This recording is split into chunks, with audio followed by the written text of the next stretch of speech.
Banyak hal-hal kecil yang kamu pikir perlu dilakukan, seperti memulai rutin berolahraga, makan makanan sehat, mempelajari bahasa asing, menambah keterampilan, lebih banyak membaca, ataupun mengerjakan hobi.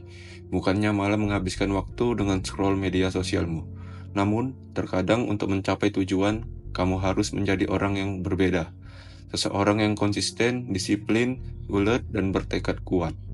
Mungkin kamu telah berusaha sekuat tenaga untuk menjadi seperti itu, namun hanya bertahan sementara, hingga akhirnya kamu kembali pada kebiasaan lamamu yang terlihat selalu gagal. Setiap kali kamu gagal, kamu semakin frustasi dan jengkel pada diri sendiri. Jika kamu percaya pada kata-kata konsisten dan persisten adalah kunci, maka capailah. Kegagalanmu terjadi karena keinginanmu itu tidak cukup keras untuk mencapai tujuan tersebut, sehingga kegagalan tersebut dianggap kesalahanmu sendiri. Perubahan memang sulit dilakukan, dan seperti segala hal dalam hidup, bayangkan otak kamu sebagai hutan rimba yang lebat. Di tengah perjalanan, membuat keputusan untuk bertindak. Menelusuri hutan rimba sungguhan, sulit dilakukan dan memerlukan energi. Otakmu tidak suka membuang-buang energi, jadi dia menciptakan jalur atau kebiasaan. Setiap tindakan dan kebiasaan meninggalkan jejak di hutan otakmu. Saat kamu mulai melakukan sesuatu, kamu menginjak tanaman dan menciptakan jejak kasar di sepanjang semak-semak. Semakin sering kamu melakukannya, semakin jelas pula jejaknya. Seiring waktu, jejak berubah menjadi tapak yang lebih mudah dilalui, sehingga kamu semakin sering menjalaninya. Tapak berubah menjadi jalan. Semakin kamu mengulanginya, lagi dan lagi selama bertahun-tahun, jalan tersebut berubah menjadi jalan raya. Menjalaninya menjadi ringan, tidak asing, dan nyaman. Semakin jelas jalan raya otakmu, semakin terbiasa dengan kenyamanan yang dibuatnya. Jadi, kita terus menggunakannya, yang berarti kita cenderung melakukan yang selalu dilakukan. Inilah mengapa perubahan sulit dilakukan, terutama bagi orang dewasa, yang hutannya bersimpangan, banyak jalur dengan banyak jalan raya yang ada.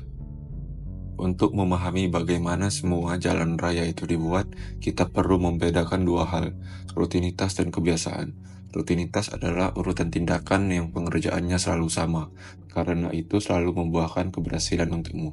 Contohnya, menyiapkan bahan-bahan yang sama untuk makanan kesukaanmu, lalu dimasak dengan urutan tertentu karena kamu suka hasil akhirnya. Atau sebelum tidur menyetel alarm ke jam 5.30 karena ini adalah waktu yang kamu ingin bangun. Bayangkan, rutinitas sebagai hal yang dilaksanakan oleh perencanaan yang bijak. Perencanaan itu lambat dan analitis, bertanggung jawab atas penyusunan strategi dan perhitungan mental, serta mempertimbangkan dengan hati-hati. Kita tahu masa depan yang ingin kita hasilkan. Dengan alasan itu, kita memilih berbagai tindakan untuk mencapai hasil tertentu. Meskipun tindakan itu tidak nyaman, seperti langsung mandi setelah bangun tidur, rutinitas tersebut dapat berubah menjadi kebiasaan yang terasa lebih mudah, karena itu hampir seperti urutan tindakan yang dilakukan tanpa sadar.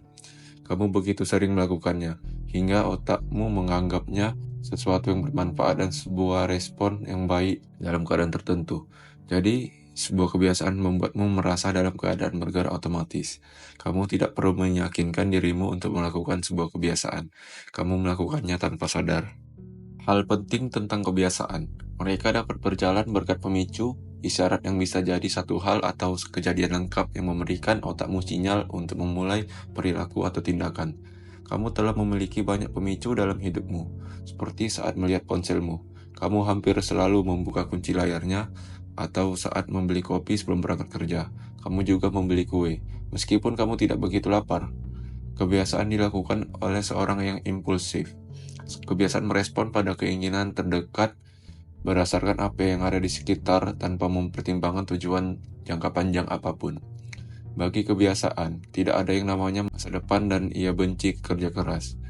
Jadi saat ia melihat ada pemicu, ia menggiringmu ke jalan mudah yang ada di otakmu yang berujung pada hasil yang tidak asing dan menguntungkan. Jika kamu membeli kopi, pikiran juga ingin membeli kopi, hanya karena itu yang setiap pagi kamu lakukan. Perasaan menguntungkan ini juga alasan sebagian besar kebiasaan burukmu bermula. Coklat itu enak, menelusuri sosial media pun menghibur. Inilah mengapa perbuatan tersebut berulang. Meski perbuatan itu tidak baik untukmu, perasaan menguntungkan yang berhubungan dengan tindakan meminta untuk diulangi. Kebiasaan buruk pun tercipta. Meski kebiasaan terdengar seperti mekanisme bawaan pabrik, ia sama sepertinya dengan kita tadi.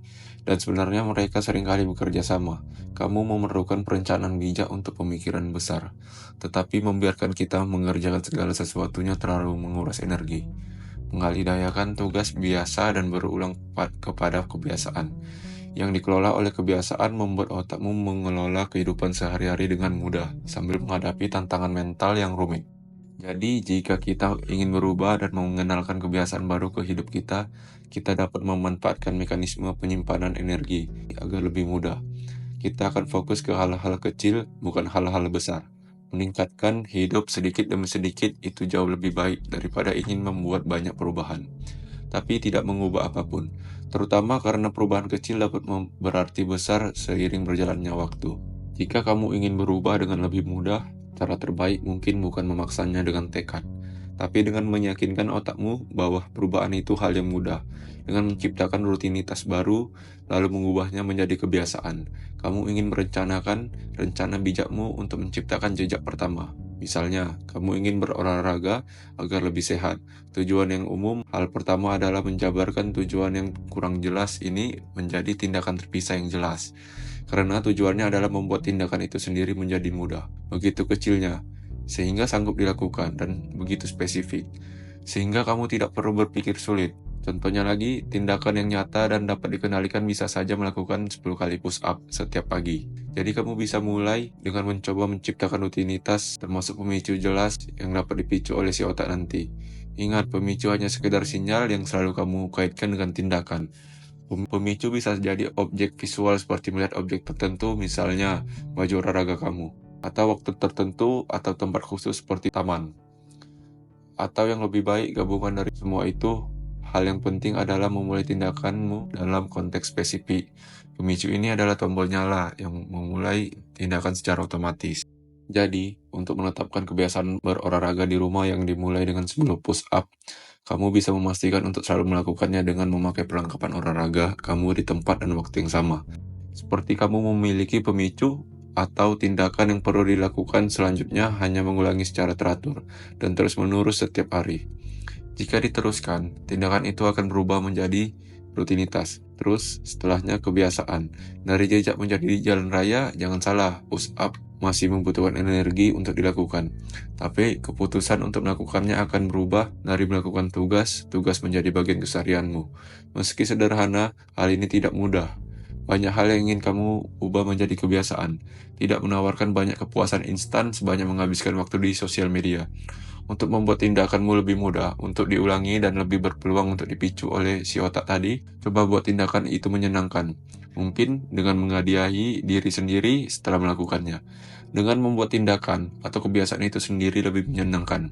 Contoh, seperti mendengarkan lagu kesukaanmu selagi berolahraga. Simpelnya kamu harus mencari tahu apa yang sesuai denganmu. Sangat mudah, seperti kebanyakan hal yang bisa kamu lakukan untuk membuat hidupmu lebih baik. Lamanya waktu bagi otak untuk mengambil alih dan menetapkan kebiasaan sangat beragam.